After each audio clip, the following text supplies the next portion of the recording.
devil doesn't want you to hear this word, because if you do, you're going to begin to ask yourself a question in the fear of the Lord of, do I know God or do I not?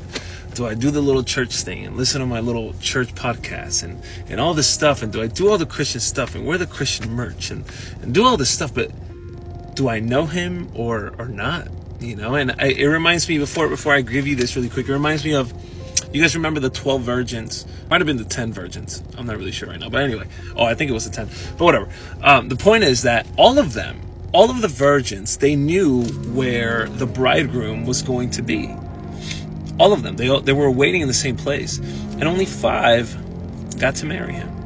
And you see this picture of almost this heartbreak of our church, of the body, the big C, right? Of just the entirety that we all know where the bridegroom is going to be. We all know where the king is going to be. We all know where God is. And only 5 really knew him. Only 5 really got to marry him. And if that doesn't soak your heart with the fear of the Lord of just, man, it is, who am I, and it shouldn't bring you any fear, but it should bring you a holy conviction of, do I know him or do I not? Do I play church or do I really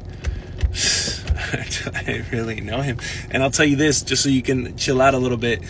He's the water and the well. He's the one that makes you thirsty, and he's the one that gives you this water. He's the one that makes you hungry for him, and he's the one that feeds you. So he's the hunger and he's the bread himself. And so we can relax. We can know that it's not by strength, it's not by might, but it's by my spirit, says the prophet Isaiah. It's all a work of him. So we can chill, but it's this place of surrender. That's our part. It's a place of, Lord, you know what? Maybe let me let go a little bit of my life so that you can, So with that being said, I just want to read you a little piece in Jeremiah.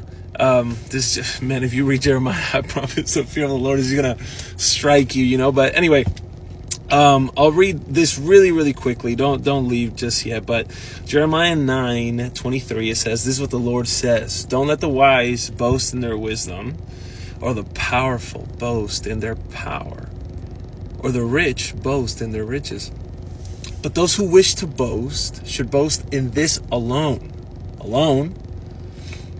that they truly know me and understand that I am the Lord.